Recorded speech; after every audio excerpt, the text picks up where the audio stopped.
Good evening, gentlemen. Welcome to the Bottom Line Discussion. Tonight is your host 7, the Lord Chilope, my co-host Francis Mensah, and the great album boy from Chicago. Welcome, gentlemen. Thank you. Thank you. Yes. So before we bring our guests on tonight, we'll play a little musical intro while we're sharing the show. And I will start with our good friend, Takunje. My people, where you at? Wake up from your slumber, stop sleeping. Wave your hands. Come on. I know you're sleeping now. You gotta wake up some more, yeah? Okay, let's go. The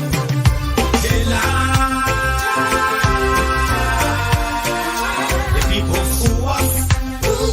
The people lie to us. The government betray us. They betray us so much. I said they lie. The people fool us, the people lie to us. The government betray us.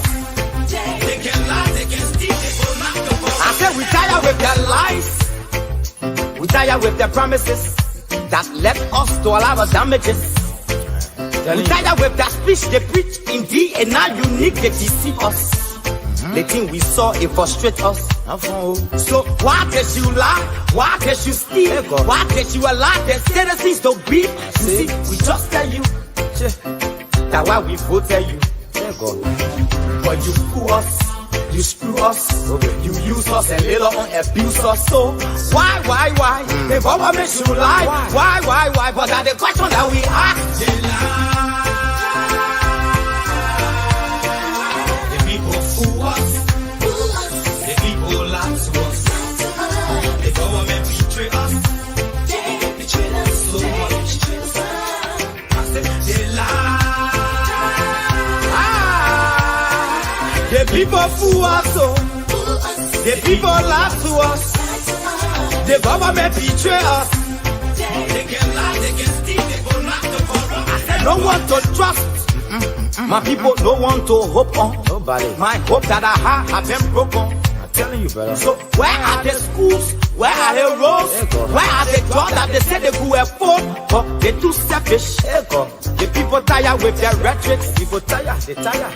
You see the reason why we ask why the government betray. They have enough of time, but yeah, then instead they delay. People suffer. No work for people crying for hunger. Look at. Your vision and your mission, your intention to the nation, they poor. You got nothing to show. Nothing. So why? The government should lie. Why? But that's the question that we ask. They lie. The people fool us. The people lie to us. The government betray us. They betray us so much. I said they lie. The people fool us, the people lie to us, the government betray us. They can lie, they can steal, they will not go for wrong.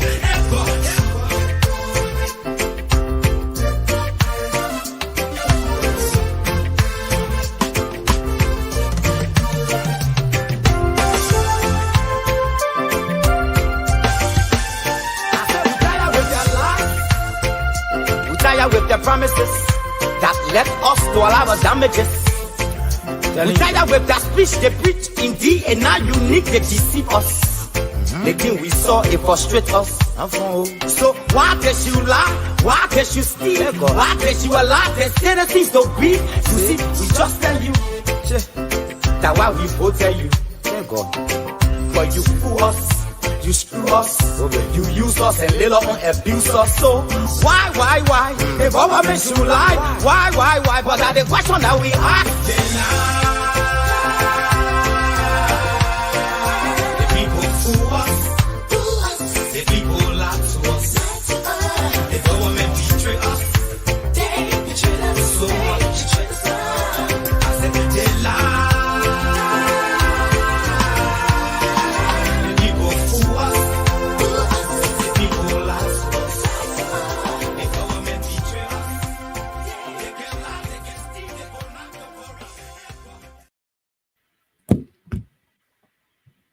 people fool us, the government lied to us, they betray us.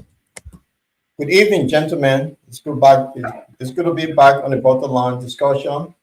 Tonight we'll have a very interesting topic to discuss. We'll have a guest. Francis, you want to talk to us about what guest before we bring you on? Oh yes. Tonight will be a very interesting night. We're having a conversation on how Liberian professionals in the diaspora can harness their skills and the profession in contributing to various sectors in Liberia. And tonight we have one of the, I would say the progenitor of an idea which is called the Diaspora Initiative. Uh, he is Mr. Alascal Wisner. He's from Liberia, migrated to the United States of America. He lives in Pennsylvania, Philadelphia.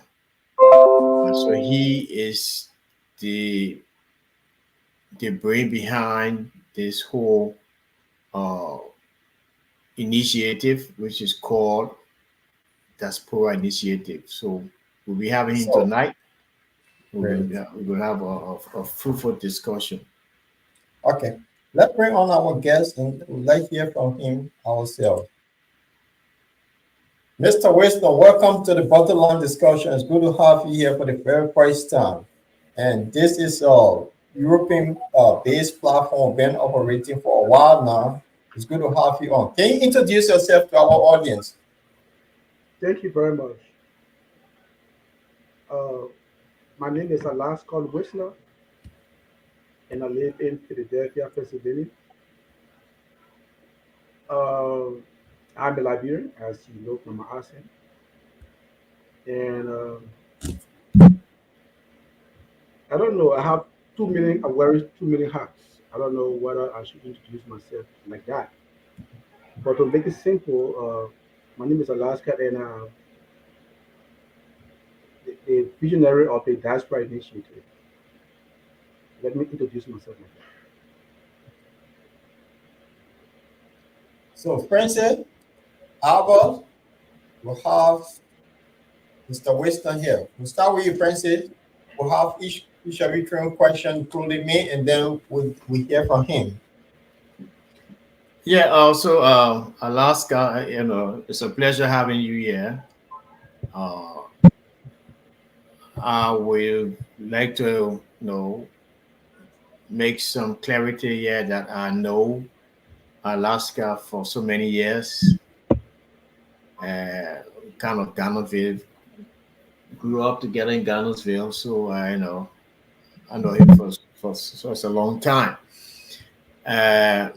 Welcome, Alaska. We have been speaking behind the scenes. We're having meetings for this. I'm in the know of this whole initiative. I think it's a great idea, and I want to urge all Liberians to give professional Liberians alike to give him the support. So Alaska, so tell us the vision and the mission of this idea. How did it come about? Thank you very much for the opportunity again to be on this show that has a lot of listening audience. Well, the thing is that the way it started, why it came, that's a good idea. You know, Liberia, as you know, has been existing for long. And if you ask, what have we achieved as a country? What have we achieved as a country? Anything we do in Liberia, when we participate in some Olympic or some games abroad, we also always in Liberia do well. When it comes to development in Liberia, even in West Africa, we are nothing. And we say we funded before most other countries. Today in Liberia, most of the common people in Liberia, ordinary people, depend on remittances from the diaspora.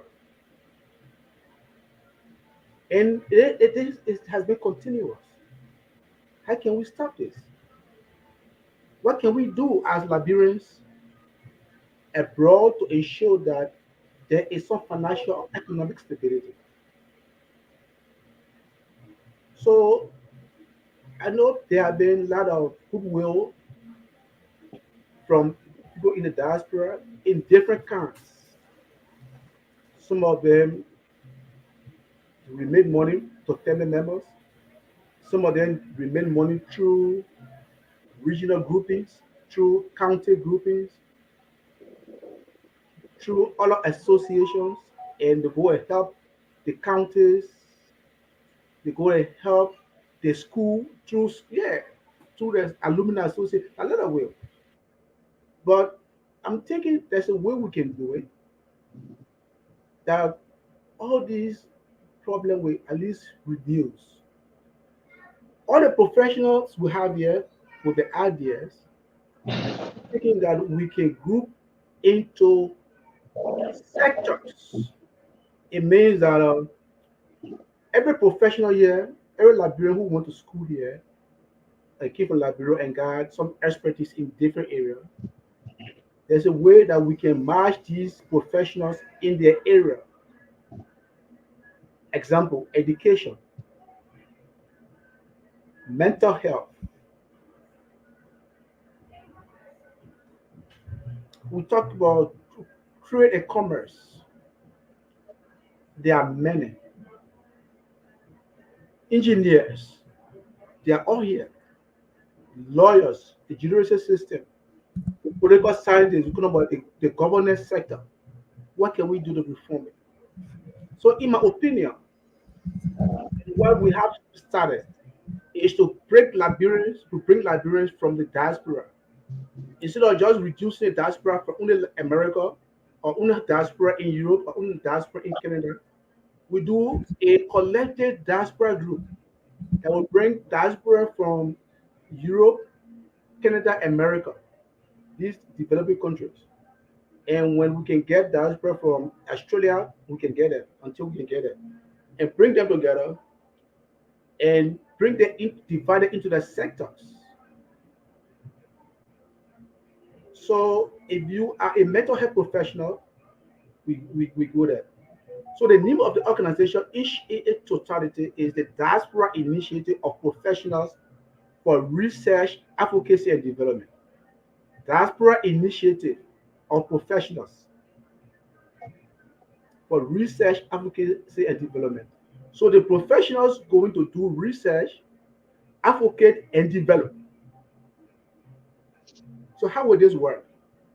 So we are diaspora Liberians, while we in our own sector, the technical focus sector, the sectoral technical focus team.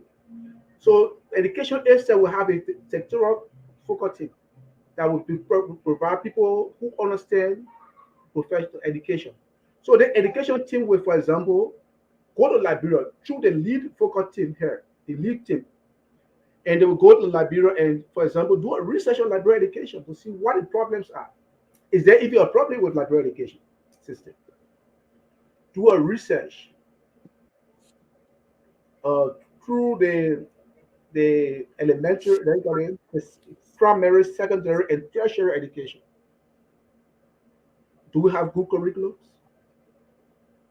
Do we have good instructional materials? Are the teachers trained? How they get the training? What all type of things? That's one. We talk about infrastructure. We talk about how the children themselves in the school, how are they catered to? Do they have people to look at the children when they have issues at home? Here in the States, I have been a social worker in many schools, in many areas. And I've been, when a child misses school or the child go to school, that type of way, the way the child looks, the social worker will take and look at the child and call the child, ask the question, child's question, and maybe there's a problem at home. And the child will see how they can reach to the parents to see how they can identify the problems. In Liberia, we need that. We have got a lot of Liberians here who go back home and They just stay there. We just needed people to help. They are professional people, they know. So the education sector team, for example, I'm using it just for example, we do the research on Liberian education and see whether there's a problem. And after that problem, after they found a problem or not, let's assume they found a problem. And they need to make sure that some policies change to reflect development or to reflect progress. Then that we finish with the research now, then we go to the advocacy. We go to the legislature, see how we can talk to them to ensure that we change policy to make Liberian education system better, change the policy. Once the legislature agree to change the policy, and anything that has to do with finance, then come to the development aspect now. Then we come back to the diaspora. We apply for grants, apply for funding.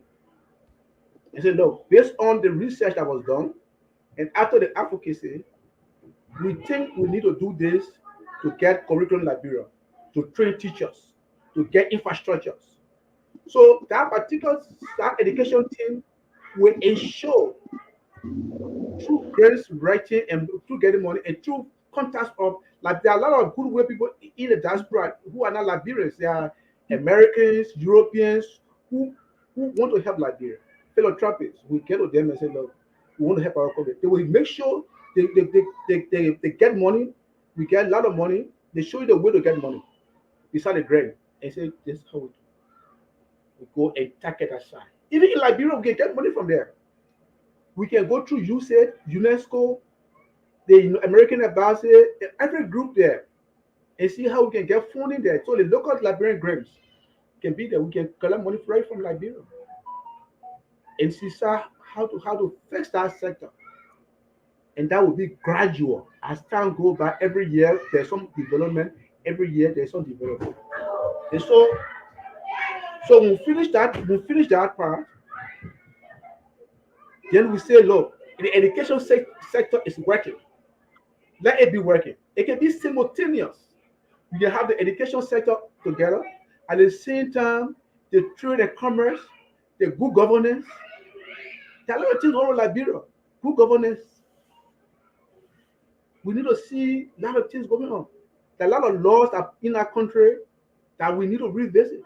Security sector, trade and commerce, culture and tourism. Okay. Yeah. So those are lots of things. So I'll bring Albert in. So because we want to get as much as we can get from you before you leave. Albert, you have some. Come in with your question, please. I think Brother Wisner started on a good note, and I think you should have the floor to go ahead and see, because he's touching on everything for now. There may be questions after he has landed to see how the way forward can be initiated. That would be the area of interest from my side. But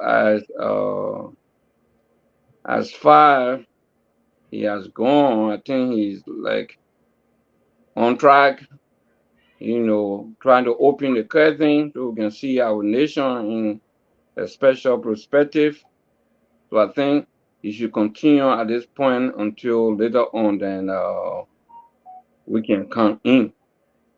Except otherwise, he taking a break for question, then we can come in with question. But so far, let the floor be his for now.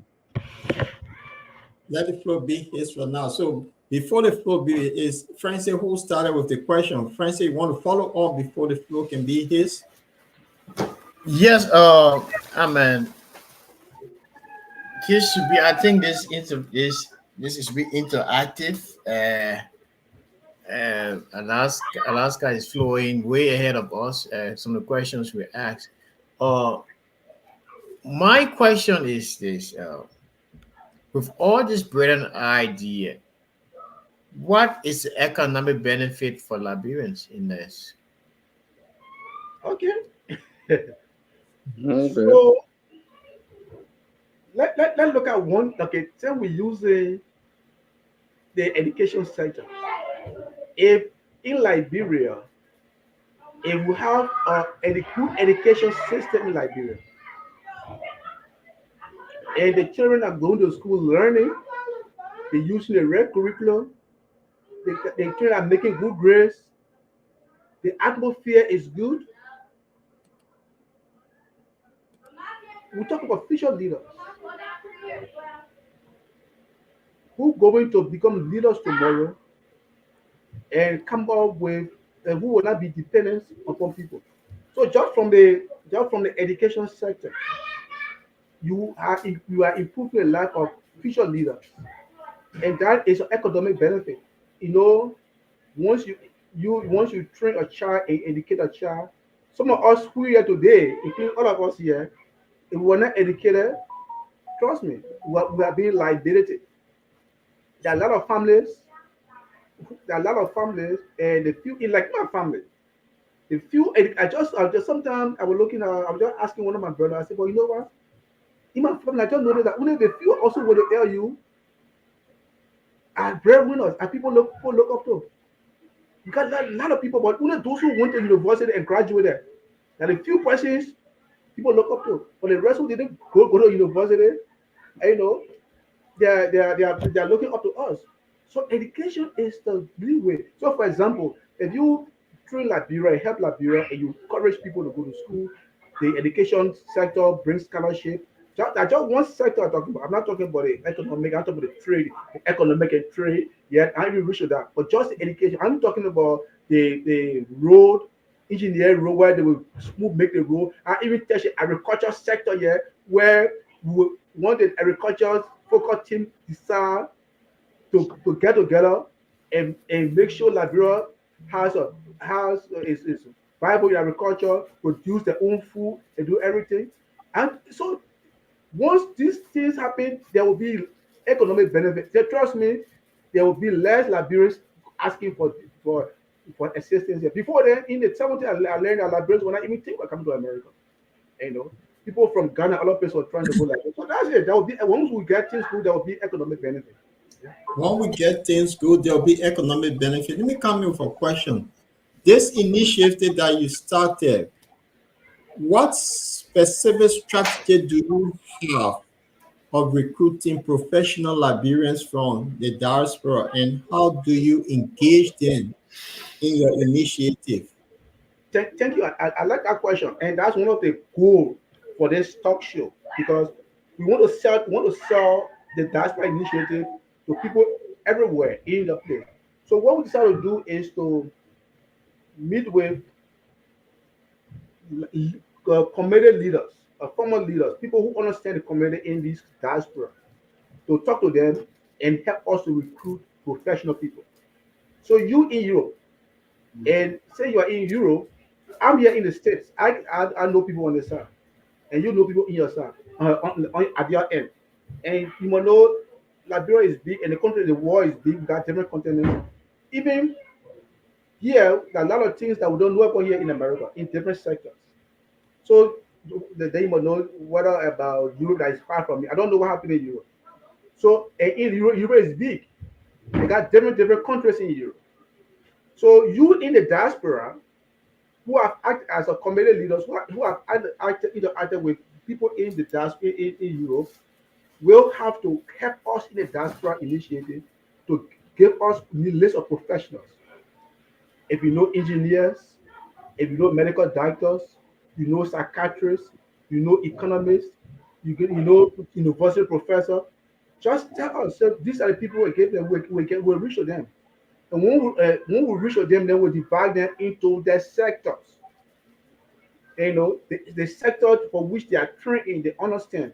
We divide them, and they will be working in their own sector. So Liberian from here, the United States, Europe, and Canada will be there. And that is why we try to use veteran members of the European community, people who understand the European community, who understand the Canadian community, who understand the United States community, don't form part of us because they will be able to they will be able to refer to these people. you know, and they will automatically form part of the technical faculty team as resource persons because you are there to find, locate people. And once we get these people, and people are divided in their different sectors, they will work independently in the sectors. They will work in the sector and bring reports and say, this is what we have. Then they start looking for their own money in the sector. People looking for their own money and bringing development. Yes. Okay. Can I ask one question or follow A up? follow-up, Francis. Look, as I stated earlier, this is a very brilliant idea. But what I try to capture here is that look, this is cost intensive. Having people doing research and and then implementing it. But in the interim, before we get to that stage, I mean, these people going to be compensated along the way. they're going to leave their jobs to do their other stuff to do to get involved in the research aspect. Are they going to be compensated? So thank you very much. And there's something that's why we try like here in the States we apply for something called the Power 1C. Once you have the Power 1C, you are able to apply for non-profit grants. You are eligible to apply for grants. And so that's why we did that. And so something they call research grants. Once since we are non-profit, we can apply for non-profit grants. And the grants now, people here will not actually go and do it themselves, live in Europe, America. Will look for team in Liberia. They will guide university students, former university students, and they guide them in the research. So they may not even leave from here. They can guide them how to do the research. And once you do the research, they do the advocacy, then they can start working from here. So they don't have to put time working too much. The only people who will be doing the research are the people who will be paid. And talking about payment, a lot of the organizations we are all in here, we don't get paid. In a lot of organizations, even EULA herself as a board member for EULA here in the state for many years, and I didn't get paid. We have meetings, we did everything, we travel, went to conventions. So we expect Liberians, professional Liberians, form part of the diaspora initiative to not get paid for the job offer services until there's a need for meeting. Like maybe if we have enough money, we start getting the grants, and maybe people on the board of directors or people on the technical faculty team, and we get some compensation based on the level of work they do. But at this point in time, when it comes to the research grant, when it comes to research, we apply for grants. We will do that. Anything we do, we apply for grants.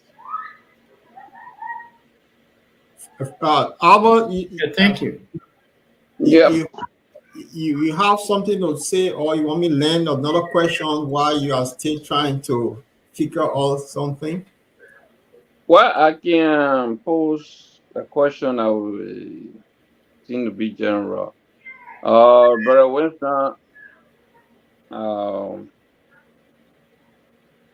my question would be coming from the socio-economic background. That question I would say, if we look at our country as Liberia, there is something wrong. If things are wrong,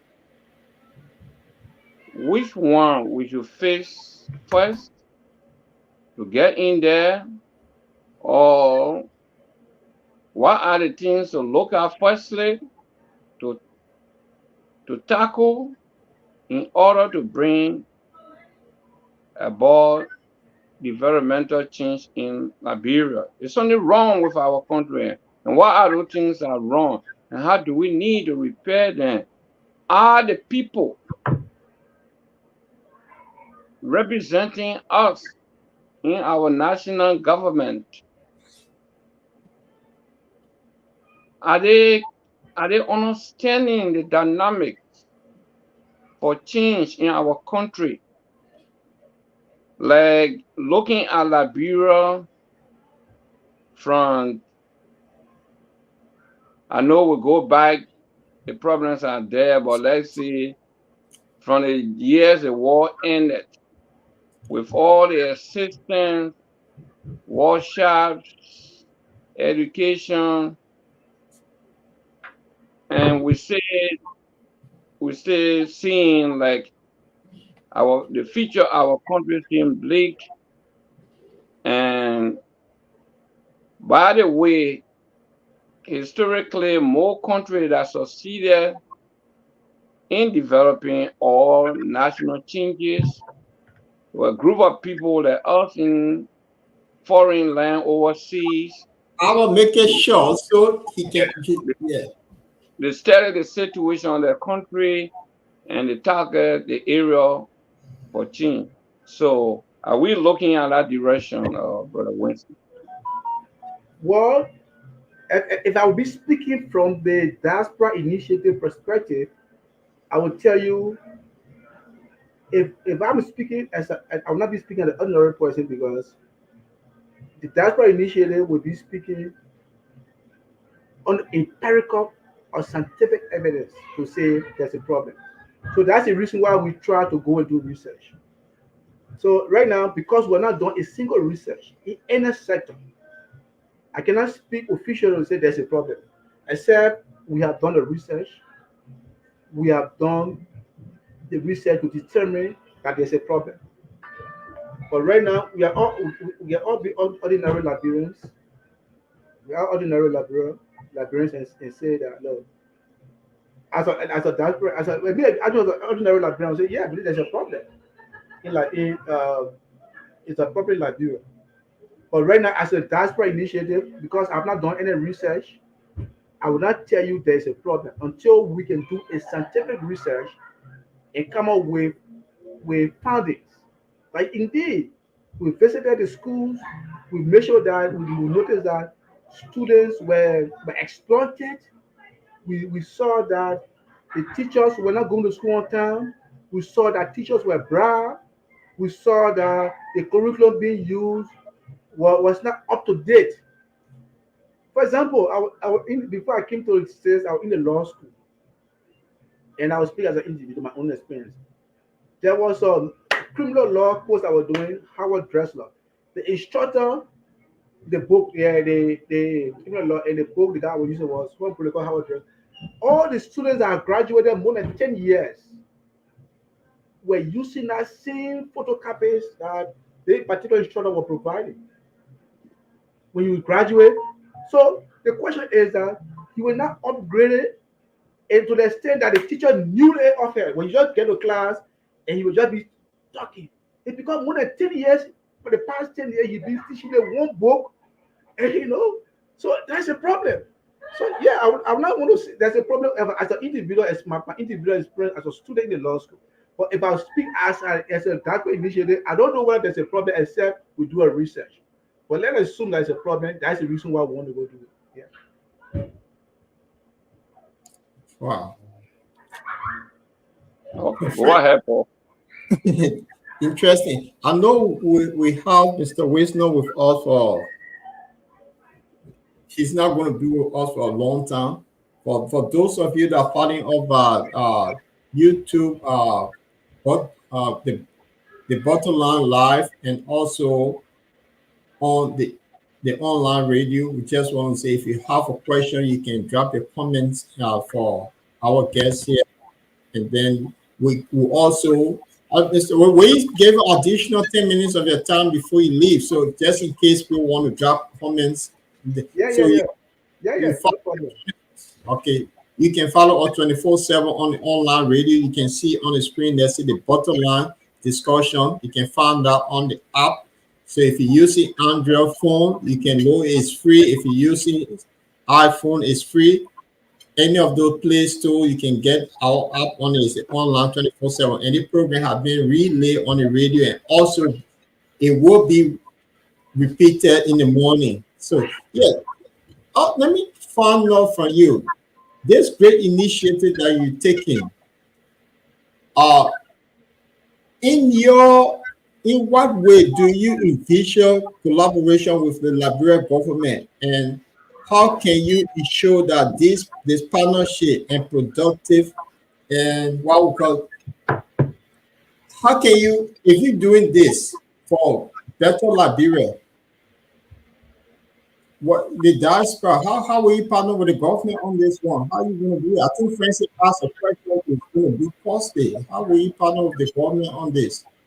So the first thing is that and once the idea is brought and we have sufficient professionals on board from these continents, Europe, America, and Canada, we are going to do carry a delegation. We're going to Liberia, comprised of Liberians from the European Federation.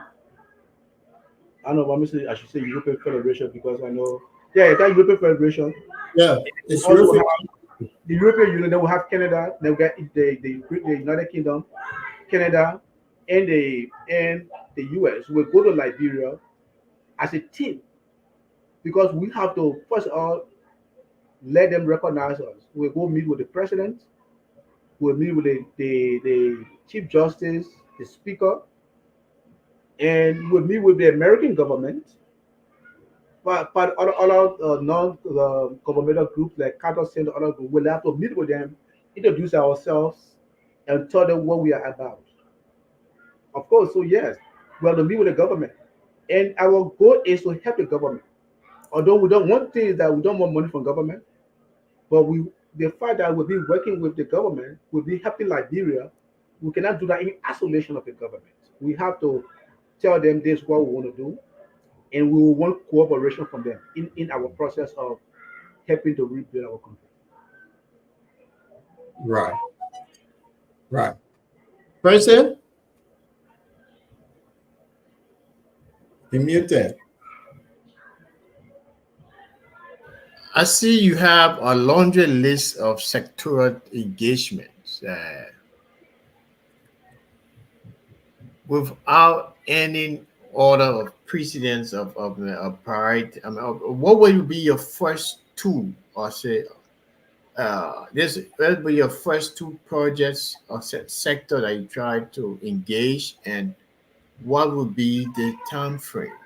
Do you expect this thing? I mean, the ceiling uh, to have this thing completed, yeah. So that question is good, but I can answer it because we have a board of directors, and the board of director will decide. We can give an idea, but the board of directors wait till it fixed to say, look, let's do this one first. But the way it will work is that after we try to get the sectoral teams, the sectoral team, there will be one of them that will be fast. So, for example, we get education, we get mental health, we get agriculture, based on how the team respond. And, based on how they respond. And we see the agriculture team is fast in responding and say, look, we just did a research grant and we think we are able to go ahead. Or the education team say we just did a research grant, we want to proceed. And based on how the teams come about, the board director will say, okay, but then let's go ahead. Yeah, so that's it. We're not just based on how they proceed in their own technical focus sector meeting. Yeah. Right. So, Alba, you want to come in before I come with my own question? Yeah. Other than this, it's a small question. Bro, Wisner, I'm here in the state with you in Chicago. But let me ask this question.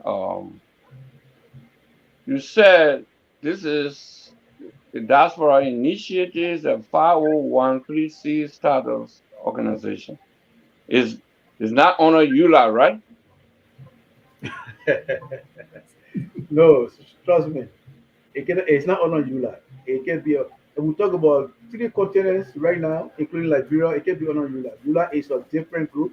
EULA is the umbrella organization here in America that deal with Liberians in America. So it is not under ULA. So the Diaspora Initiative is a group that try to get you, getting people from Canada, Europe, and America, and maybe we'll be going to Australia and Asia. Because the reason why we have not gone to Asia is we are not sure of any organized group in Asia.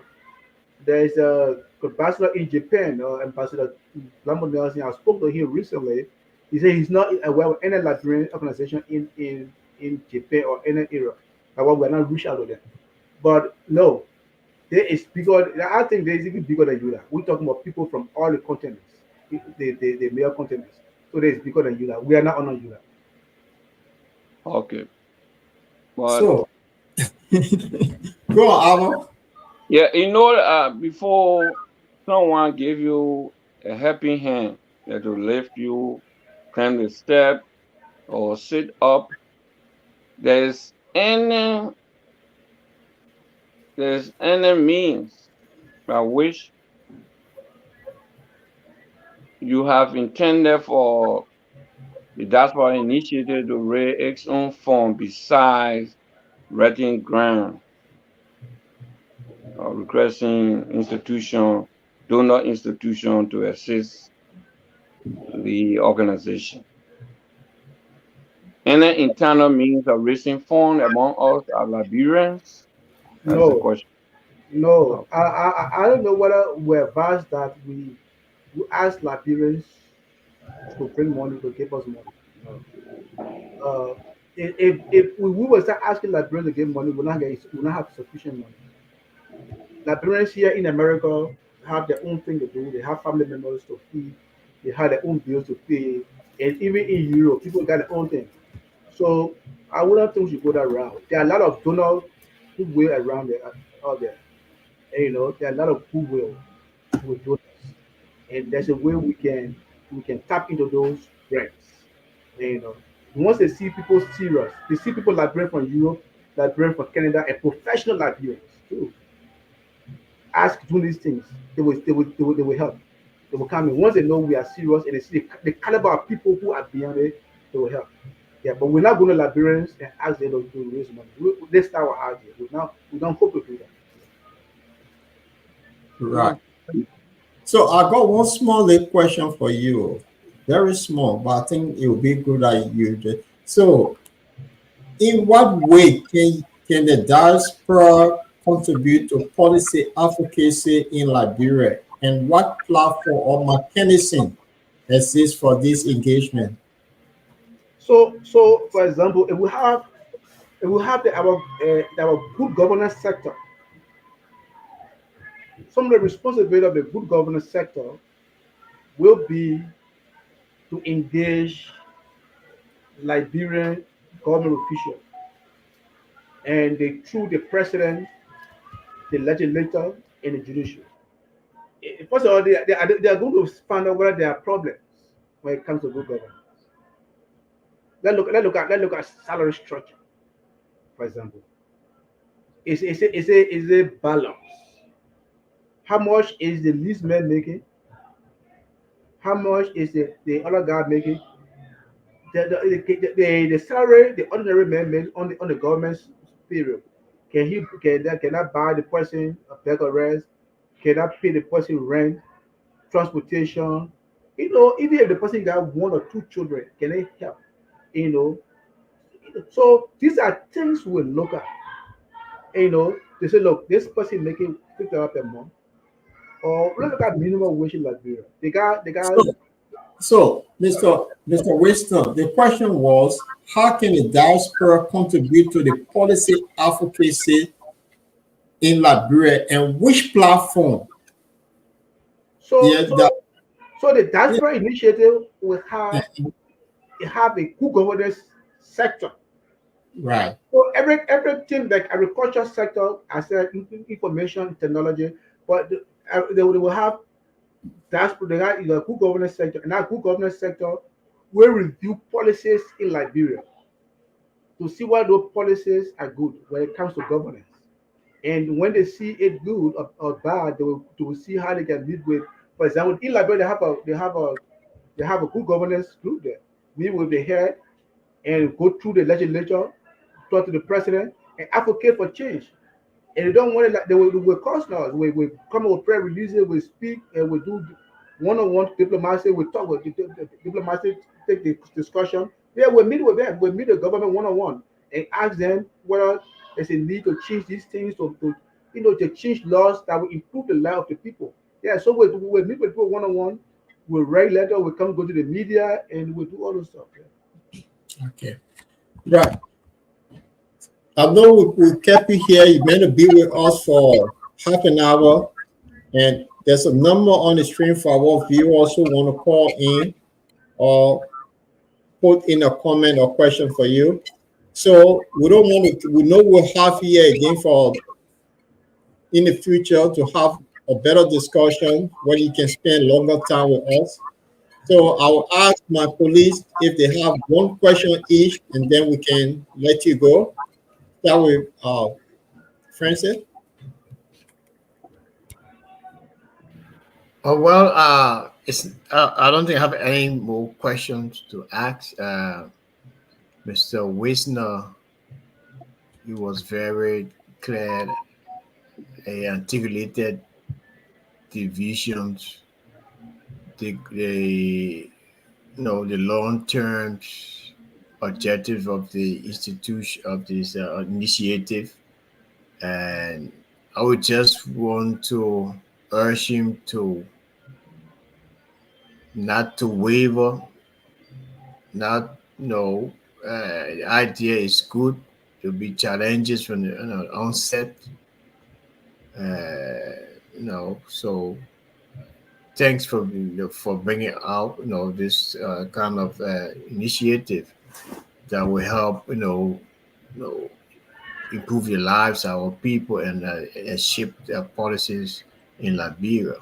So we got him long here. I know he's gonna meet up with our friends and brothers from Gardensville, especially people from the Gardensville Square Market area. Let them know that I say hi to them. The great Bob Mensa, say hi.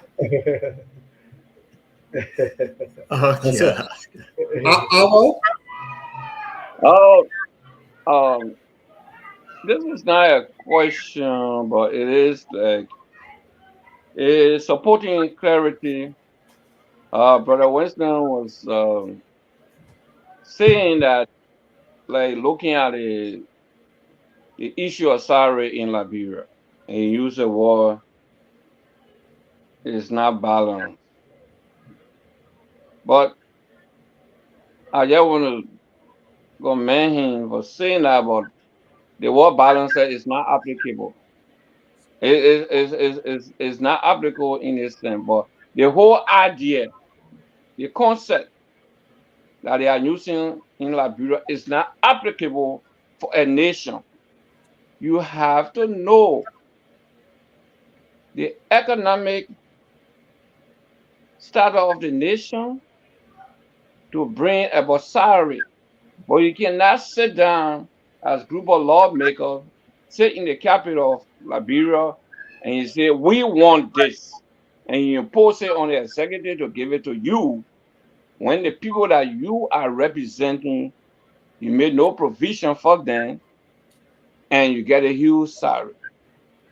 Why it requires daily for somebody, a child, to eat more than time. Even in the interior, we eat 3 times, right? Or more. But they put it that way, the official recognized time. 3, you have to know that before you salary the public. But it doesn't make any economic sense to have a nation of 5 million people and less than 100 people, each of them get more than $10,000 a month. The naked gas for representative monthly 500 gallons. 500 gallons at the rate of $5 at $2,500. So I just want to commend you that I hope we all will be involved and study the situation on how to bring our our state to understanding Yeah. how economic policy are made in other countries. It's not from the Capitol building. The professionals are there, the economists are there. People graduate from LU, they're all over the place. You got the Ministry of Planning, where the world economists that are recognized in Liberia, there where they are, even though they took that ministry and put it on a collection bureau so they can't have voice. Okay. Or they can't have law, so we discuss it. So yeah. So from my end, I'll say it was good having you on the program, and I want you to have another. We want to have another day to have a good discussion with you. The time is now there, so give us your parting comment, and then we can schedule another meeting with you. Well, thank you very much. All right. Thank you very much. I appreciate that. And we thank you for coming, brother. So any I'm here parting with comment you so our someday viewers? I know I will pay you a visit or a phone call. Yeah, yes, I have a parting comment. I'm looking up to all of you who are diaspora Liberians to help us locate professional Liberians to form this group. The better we have this group structured according to the various sectors, the better we bring in help to Liberia. Because once these groups come together and start helping, for example, the agriculture sector just decided, look, let's see how we can help Liberia agriculture sector. Maybe we need machines, no big machines, yellow machines to clear forests, to help people carry on farming in those areas. A lot of space in Liberia. If you're driving to Liberia in the rural areas, you will see a lot of forests, land. You will see land, old land, tree land. Nothing. Everywhere. Yeah. So why we can't just work together and see where we can get this sector, agriculture sector going, and people can just concentrate on agriculture. You don't have to concentrate on different things. That thing alone will just concentrate only on agriculture to make the work easy. What can they do to make it? And they will come look for money abroad, look for goodwill, gesture, we look for things that will, everything. Only agriculture will focus on that thing from Europe, America, and Europe, America, and Canada.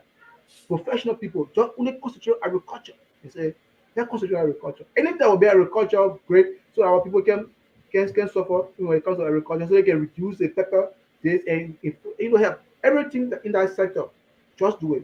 It will help. So let's look for people in our area. Let's see how we can let's not us downplay this initiative. Let's see how we can help to build it up and bring people in. Again, I will look up to you guys to help us improve it. Thank you. Okay.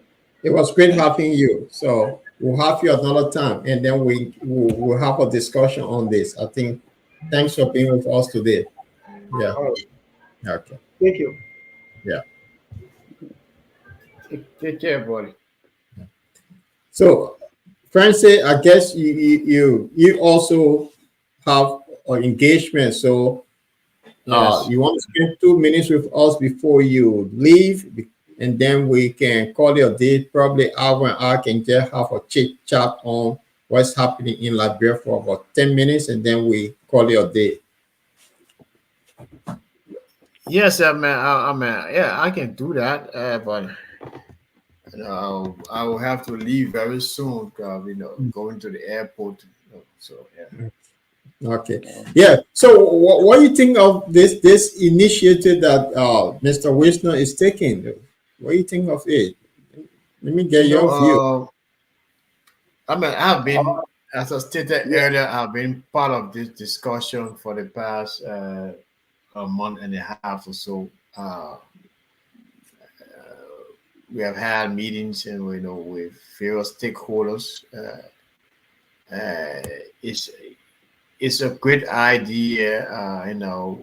If you read the concept paper, I think the end goal is to empower Liberians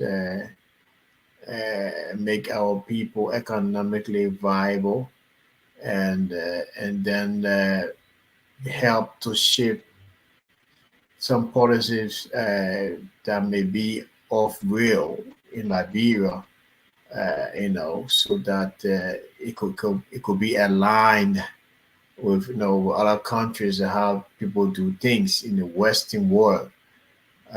It's a great initiative. As always stated, I always want to encourage him to stay the course. It will be challenging. He will have some level of resistance from other national organizations and stuff, but him capacity as a private person, not as the leader of EFLA, I will help promote this cause. But yeah, I think it's a great thing. Uh, yeah, give him the benefit of the doubt. That work with him and see how best see how far it goes. Right. So my thought on this is a very good initiative. But then if you're recruiting Liberian professionals around the globe for what he intends to do, do you think this professional will want to be part of the initiative, or usually what he's doing is most likely associated with political party? How are your thought on it? It's just something I thought on, because sometimes we can be reluctant to do things when people start something. Well, we all chapter on this on the kind of topic, direction. I know you remember last time I said like we need to create workshops, symposia to discuss Liberia, to know exactly what we want in our country.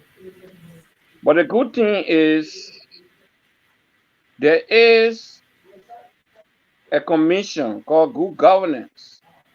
So such an institution or such an initiative, what we have to do is to get in contact with the commissioner or the commission per se and see whether we can come in to Liberia for these kind of things. The commissioner, the head of that commission is a personal friend of mine whom Comrade Larry Tukba is there, or Professor Tukba is there.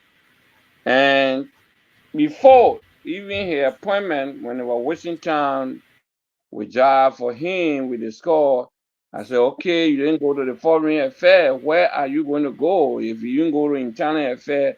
He said one of the areas that he had in mind was the good governance, with the hope that the government will reference every situation confronting the government to be discussed and call for national discussion, the workshops or symposiums, so professionals will come from within Liberia setting, whether from the diaspora, from whom. Then we invite other experts from United Nations that have been helping other countries. So we look at it and say, this is where the nation needs to go. For example, the salary issue. Who's the advise government? It's another legislature to make salary for themselves and say, this is what we want. But the economic standard of the country to determine how much so will be the minimum rate, a minimum wage for anyone. Okay, since 1974, there have not been any mention that is like, been going that kind of way.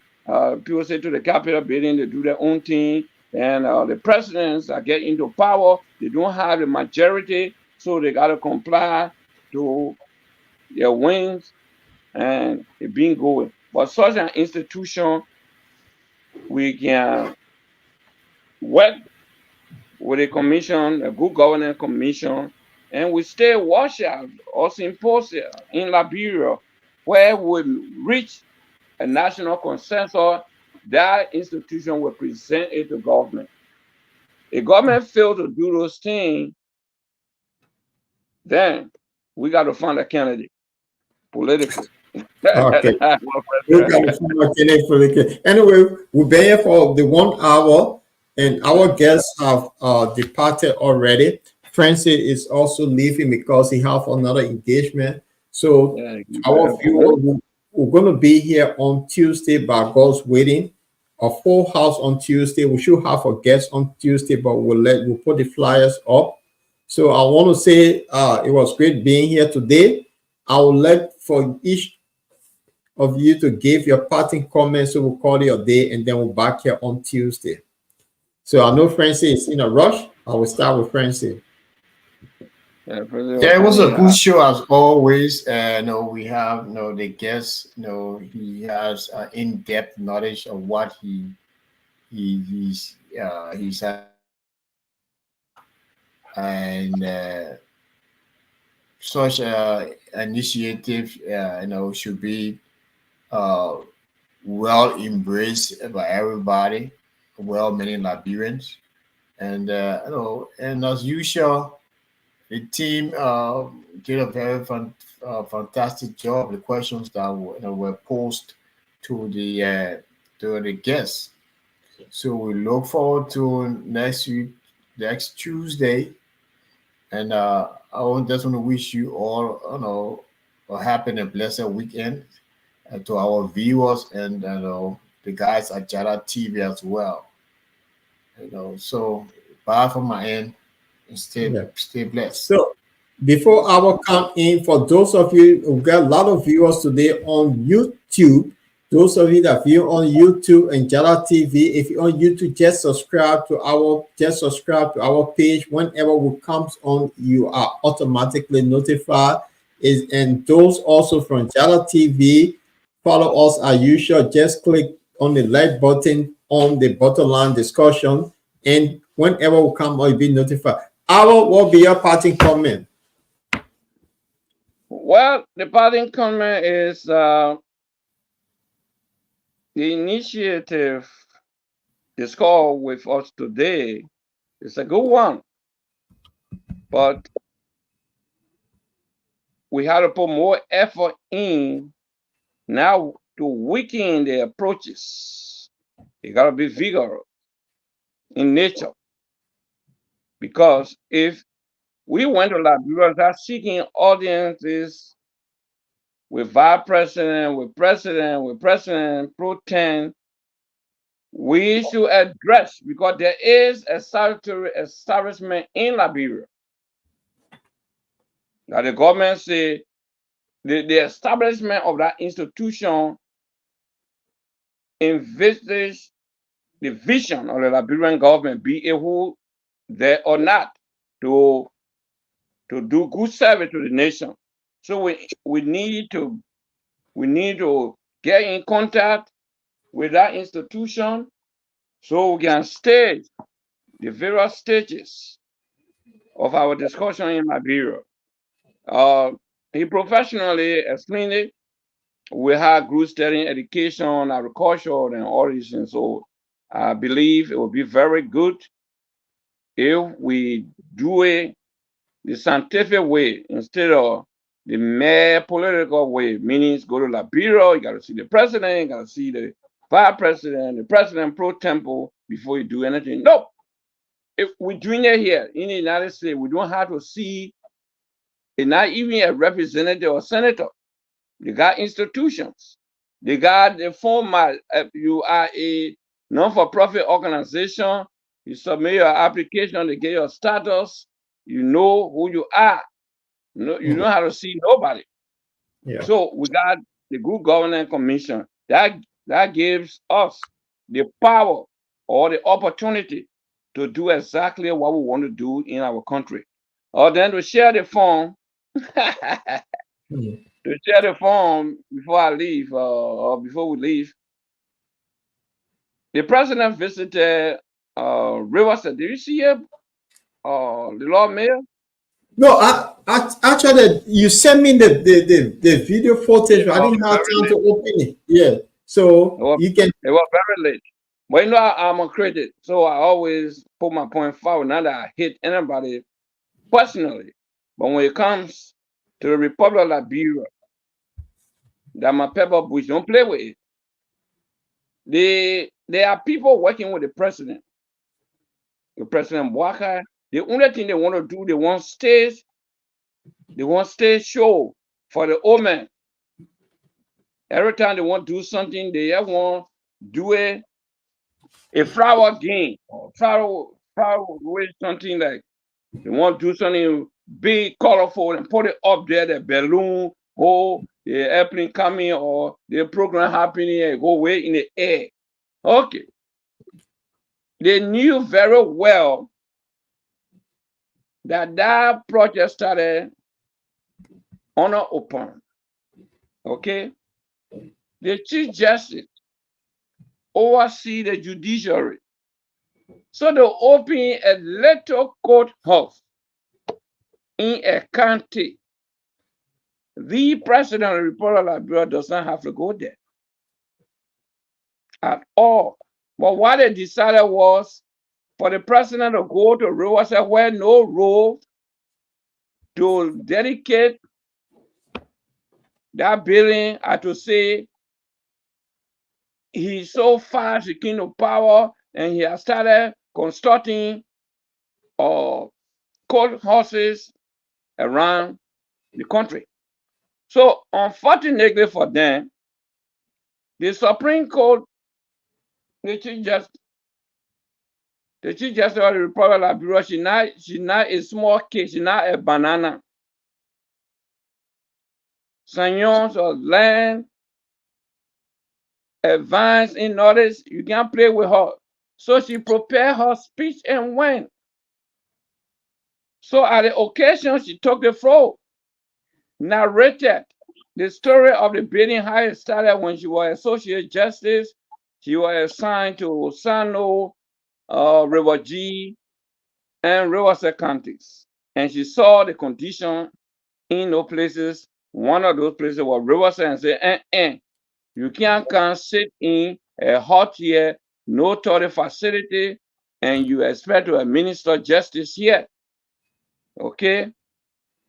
Now, how she recommended, and she fought, and government approved for it. So in her statement, she said she did order this and the government approved for it, and the fund was on $1 million was paid directly to the company that built it. So the payment, she credits there, so the payment, everything was finished. So she congratulated the construction firm. Paul, I ran away from you. Oh, you hear me? Okay. So she congratulated the company. Yeah, she congratulated the company, and deeper. The people were yanning at him, and she said, oh, I got to say the history of the building. Everything was paid for. So the president got there at last. While I look at the cars that he went with. So I think, what kind of color of car they're using for the president? Red car or brown car? Not knowing all the cars were black cars, but the mud covered them. Wait a minute. So we know that yellow machine have come to make the rules that no car will be talking about. So you're telling me the president convoy, the black convoy, the black vehicle tend to red or yellow? It on the internet, and I seen they say that was send it to you. When you look at it, you'll be thinking what color. Until when the president was at the I think they had a place outside the building, and they brought it like a security black, to block the direct view of the president. Then I started looking, I said, oh, that black cars. But what I'm trying to say, they want to operate the country like the scene where we saw we are then doing something like a mafia group. The President Waka just got in. He did not sign any document for that building. But they forced it for him to go there to dedicate it. But then the Chief Justice went and stole she took a rep position. So the President got there to talk. He didn't have much to say. Yes. So she said everything was paid for. Because if she had not gone there, the President had gone there, all we're going to hear, the President has just constructed that the war they come to you, constructed a new. So our this HO problem in Liberia, that if somebody be a little hot and they say, oh, they're hot for Boss Scout, the president will go open the place. I mean, isn't that something that it's about time to stop doing this thing? The president has a lot of things to do. But that's what I'm trying to tell you. They just want to play mafia game or showcase. You know that the president he's so dynamic. He's doing everything fast. He just built a courthouse in Riverside. That's why the Chief Justice went there and she took her position and explained that house was paid for under the past government. So she said, I want to give thanks to President, His Excellency, Ambassador John Mano, we are for seeing the reason to agree to our appeal from the judiciary. Now the executive supported our idea at this time, so the bidding was basically, mind you, the bidding not yet finished. We got a cafeteria to build and this and that. I thought President Okano said, okay, my administration will take up with the cafeteria, but I didn't yet not there. I said, okay, they get you. They were setting you up to come here to a dedicated place as that your work. But the Chief Justice of that year killed the whole spirit. Why you want? They killed the old man over there in Riverside. No other reason. The only reason was to show that he's doing good. But the Chief Justice went there and placarded it on them. But that's the Chief Justice role. The house department, they open courthouse or something. Yeah, she's the one who will do this. That news is enough for government. Why I send the president there? Yeah. Now he was allowed to speak. But the Chief Justice spoke in her power that she supersedes. The Chief Justice supersedes the operation of the judiciary. And she was there. She didn't play. That crew guy that used to say, boy, you got a minister just say, hey, you know me, hey, you hear my knee. I said, okay, guy. Wow. I just want to share with you. So there was another business race. I know people that are coastal and they didn't pick it up. But the only reason they carry the old man over there. Oh, we on air? We are. Okay. They carry the old man over there. The old man need to go to the kind of place to go dedicate building in a place where no car roll. That man is old. I think the only reason the sensible Liberian they thought was to save the state, we needed this mature person to be there. So, but the people that around him, they want to use him as a showcase issue to do false impression to the nation. Took the man and carry in our forest. You see, it's so annoying the way people do things in Liberia. So if somebody president should be going places like, say, for example, to dedicate the building or dam, something that will benefit the entire country. The building some kind of power plant that will have electricity for the next 50 years. Those kind of initiative, you go there and then you make it. But not with the last time we saw the president, there was some police kiosk that he had Pinsway area there. He want to dedicate that little, and then in the end, somebody stole the boot from there. They can't find it. So why waste your time and energy? It's not right. The president will be negotiating for big contracts here and there. That we have this massive agriculture plant that's going to be built will be producing rice in the next 5 years. They're going to open a massive field. That's the kind of places that he's going to go dedicate them to go. Some kind of building for some kind of building to a country, and they can produce bread on their own. But the fact is, no road to the place. The old man is also. They went to the place. They took the old man over there. I said, look at these guys. They won't use their old man as a stool to steal. Okay? You had no cause to come made a fortune that he didn't want to build it. That's why the chief just took his stand. She knew what they wanted to do. You know, I always say something. I was in Ghana. I told the people real that they're building for train. That's the kind of thing you want to do in Liberia, because we have bar roads. We're going to do train. We have train connecting counties.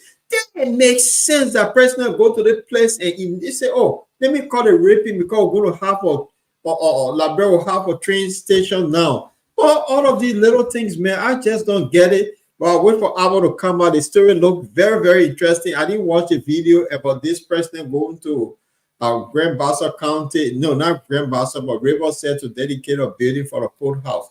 It's quite interesting. For those of you that are following us on the Bottomland Vajala TV, YouTube, we say welcome to the Bottomland. Kindly subscribe to our page.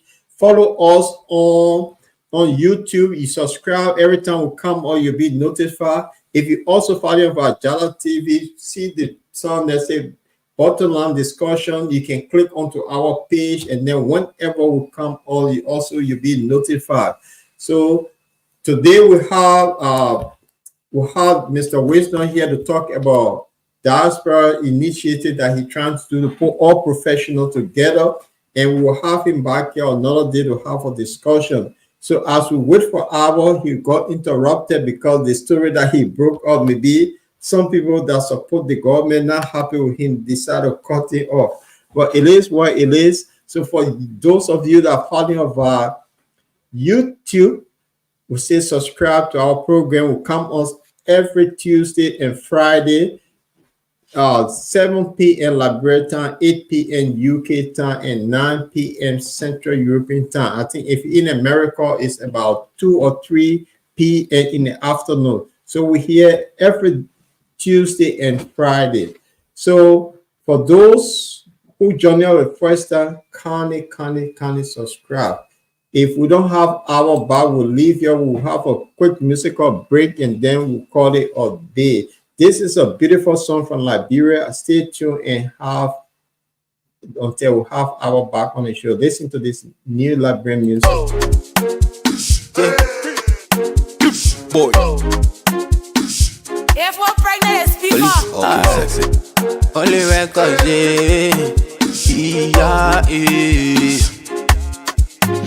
Now you bad liquor on a table. You want me to don't can show yourself. Got plenty dancing, are you dancing? You get copy, I say don't can show yourself.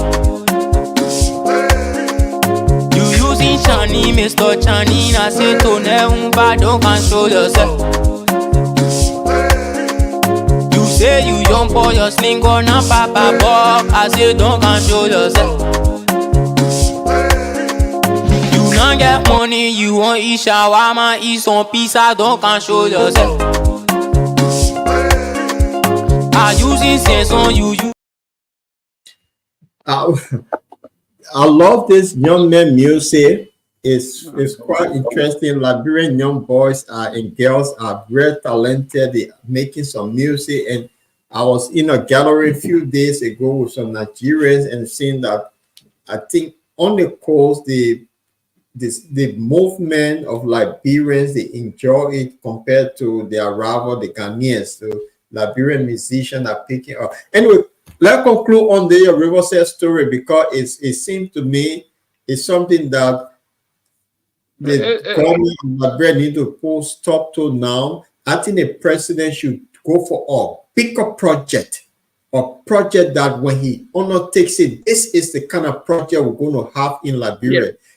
Yeah. But Sonny Samba, Liberia, the government of Germany and all the EU coming, they are opening a greater dam to supply electricity from Monrovia to Habel, Buchanan, or even Bobolo, and those kind of thing.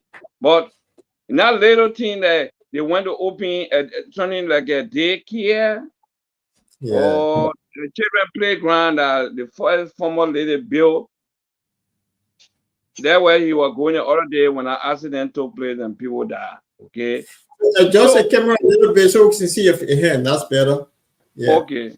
So they like what they're doing to our president is like they are using him like a stooge to get what they want because they are taking advantage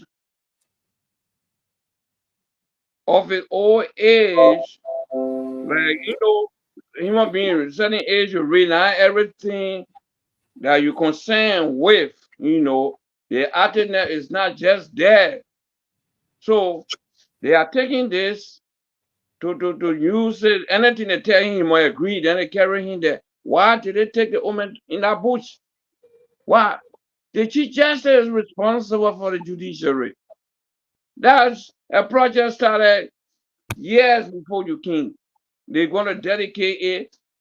Your justice minister, local government, police director, those kind of people that sort of go over there, not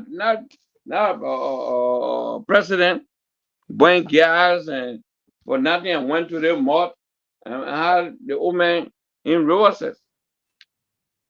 Then the senator said something like, we need more court houses in the country where we are. We are down the beach on Cesar. This is not a populated area of reverses. The population is up the rural area of the hinterland of reverses. So I said, okay, now you know, boy, you're from down the beach. I want to make all the decision.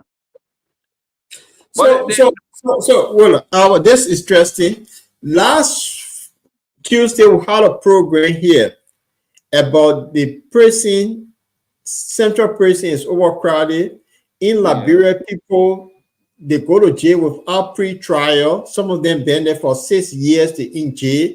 Nothing happened. Now you are debating more courthouses that people will not even have pre-trial and put them in jail. There are issues that need to be addressed. There are a lot of issues that need to be addressed. And the rule of law have not been structured yet in Liberia. But now you're building another courthouse that the president wish. I don't think it make any difference at all, although it's needed. But I remember in the old days, and because I grew up in the bypass there, from my house to go to Basel community that was just walking distance, they had this Basel code you know called the Titi Graper code. Oh, that tapeto over. Right, that Titi Graper code. People, it was a small house. People went to court. She spoke in Basel, and she did a good. She was a very powerful woman in the area there. I remember it was small, yeah. So if you go very good. Yeah. I do know. I knew her very good. In fact, during the war, we were working together in the Basel Heritage. Father people used to pick her up and bring her to the meeting. Very wise lady. Yeah. So I think the government need to look. I was saying something before you went off air. Yeah. When I was in Ghana, Ghana got the train station that connecting from south to north. Yeah. That is a massive project that cost them billions of dollars to do. Yes. Yeah, Liberia. We capable of doing it ourselves, but everything in Liberia will have to go take loan from IMF, which is wrong. I can be in Maryland County as a superintendent of Maryland County. If you able to build a house, each household should pay $1. If there are 50,000 houses, that $50,000 gets there from paying taxes to the government. We can do things in Liberia to generate money. I live in the UK here. There's government in the UK, that business government. As long as you live in a house, you pay what they call, you pay tax where you live. You also where you pay income tax, you pay national insurance tax, all kind of, they grab money from you. The car that you drive, you pay road tax for driving on the road. The place you park your car, they come and pour land there for you to pay to park your car. They find means to generate money and they become rich. So why is that small country called Liberia cannot take cue from these people and do the same thing? That will everything there, they don't want to do it because the executive organized against the country and they put a corrupt culture and system down.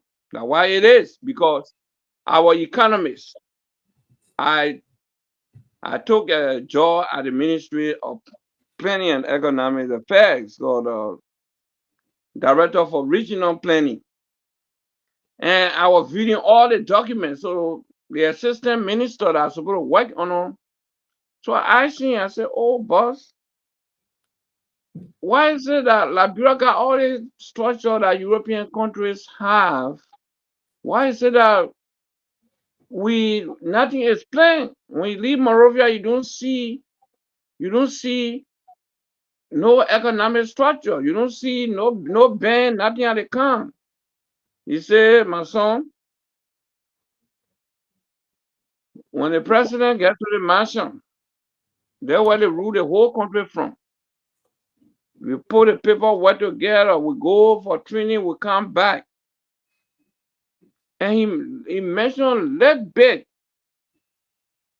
about Samuel Kanyado administration. Was the administration that was at least working with them. Can you imagine? So when you hear someone talking about the military, we got background. He said when trouble was there, they went from the mansion. Somebody go and suggest something. They take it as the program of the state. You have the Ministry of Economic Affairs. They determine your natural economic process in your country before you talk about the financial market. INF will bring you recommendation, knowing from developing world is unapplicable to developing country. That's a clear matter. They told the Chinese refused it for decades. Where is China today? Isn't leading the world? Yeah. So we got all these people, they don't know. Look at the question of agriculture in Liberia. We can internally do it. All you got to do, you will tell a little bit clearly on some farming equipment. That's all you need to do. But you have to make a program to work out all the young economists that graduated from LU. When you say, oh, they are not economists, they may read economics from university. Put him to work. If you're not economist, so you can see. Or you must come from Harvard before you call him economist. When he study everything else to work, you need that LU graduate. You don't need a professor coming from Harvard.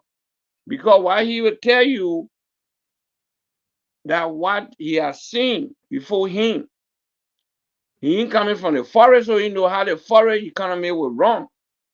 All you need to do. But wait a minute. There's something in life they call common sense. Yes.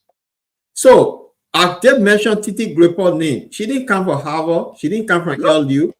But Titi Grapper, she was wise enough to judge cases in Liberia, and she will tell you this is wrong, this is right. Yep. That was common sense policy she was using for many years. Many years. Though we were small, but I was living not far away from her residence in Fiamma, where she was like next door to AB Tower, where he was living. I didn't hear much of, maybe this, the war corruption was not popular, but I didn't hear people insulting the old man. They diligently did their work. Common sense. I said the work still coming to Basel Heritage meeting, be brought in by Father Tipo, and she will come and say something very sound. As So old she was. the reason why I brought Titi Greponi into picture here is we have a lot of Liberians that get double PhD, double master degree. They have now worked in any sector. They go to Liberia, they become minister, and they end up being thieves. In Liberia, we say rogue, because they don't have that experience. Now, everything we do, they say, oh, this person will come from Harvard, and then what they do, they end up stealing. But then you could take somebody, a Titi Graper that never want to ill you put her somewhere, she deliver. You have the Tamatero that he never went to Harvard, but being smart, he was able to be successful in his business. Why can we bring common sense into play in Liberia? Why? Tamatera was serving as one of the 5-man council members. In Liberia. They put in there because of the wildness. The 5 years, we are not trying to insult educated people. No. But you have to have the program. You talk about you be Minister of Agriculture, you are now president. Common sense. I want state community fund or demonstration fund to be in every county more or 2, so that the local farmer will be taught. Farming. The next step that is capital intensive is road network. What they call feeder road, to connect the farming area so that the population will commute. Once, if I went to Kipama, I bought something there for $20. If I brought it to Buchanan and sell it to somebody for $30, the local money give me value. Okay? Your national money will not be to zero. One, you can internally exchange the money into value. I went to Buchanan, I bought something there. I brought it to Morovia. I bought it for $30. I sell it $60 in Morovia or $50. The Liberian dollar value will hold, right? Because people are making profit internally.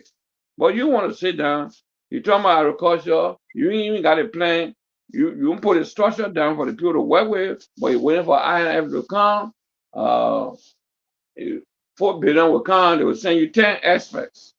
Their salary is this.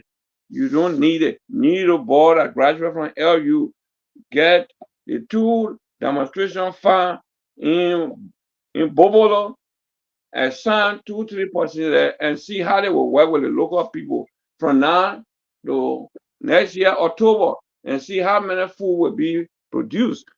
When the Chinese come over there, they don't come there to apply and then advice from INF. They come with the Chinese idea. So let me recognize Cynthia Kamara and Snow Nelson that's following up. The few people, Daniel Draper also following us today, and we have a lot of people watching us from YouTube, but I can't see their names. So those only watching us from YouTube, kindly click on or subscribe on our page. And those of you that are watching via Jala TV, welcome to the Bottomland discussion. Something catch my heart. Let's spend 5 minutes on this thing here. There's a young boy in Burkina Faso they call Abraham Traoré.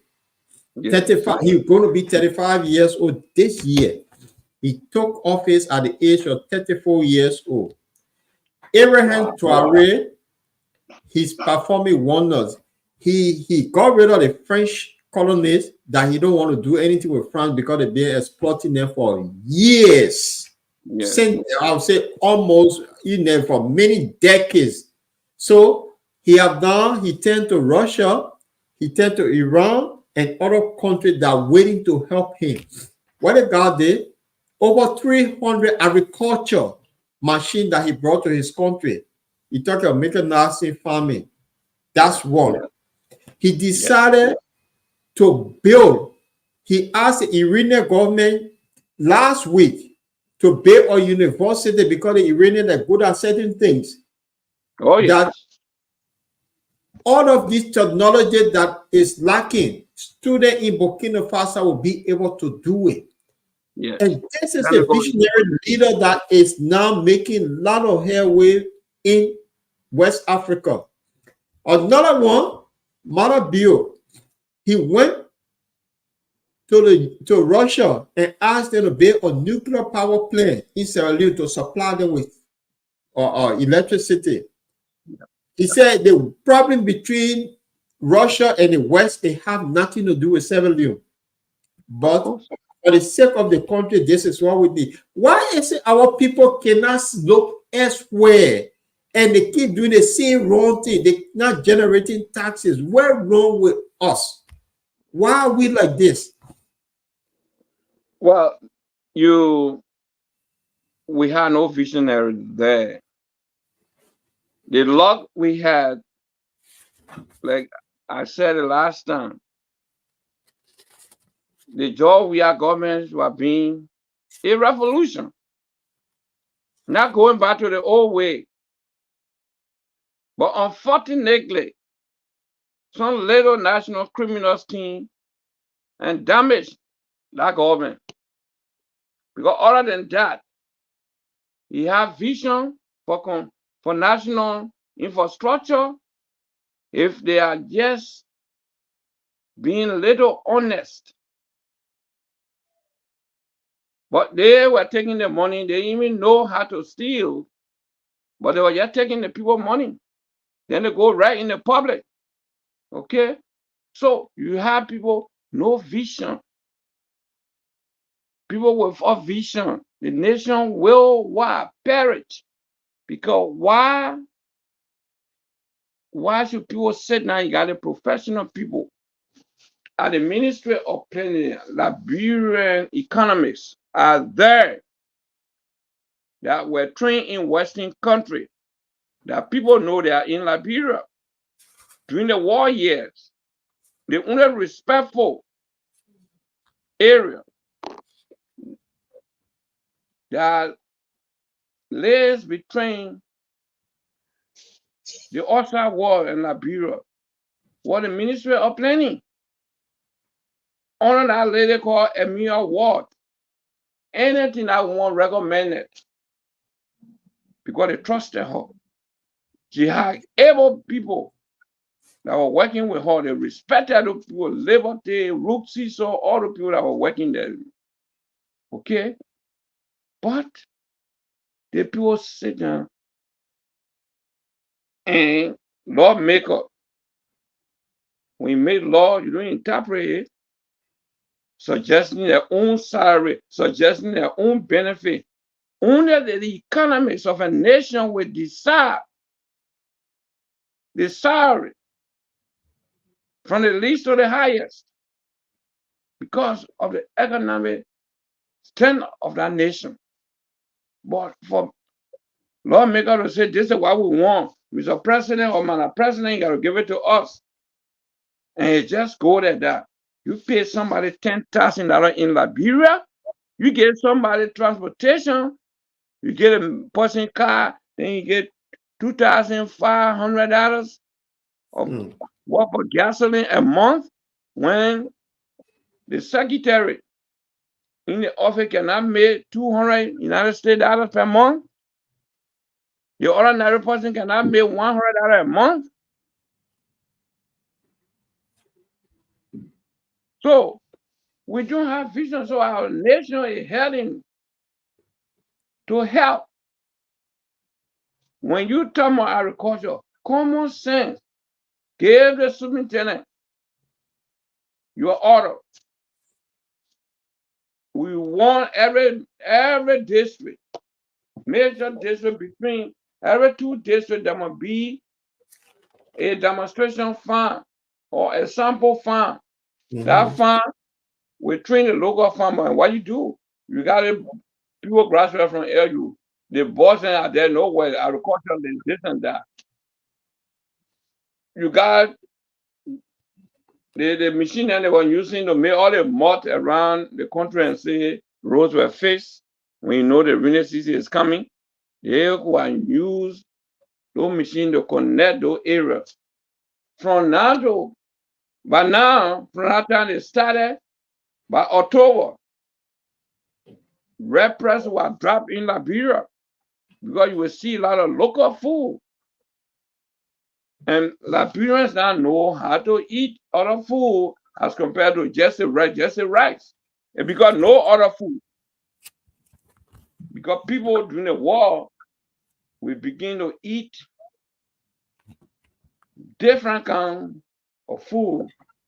Those who travel, they knew what to live on for years. You go now, they put them, you eat, what they call it, yeke.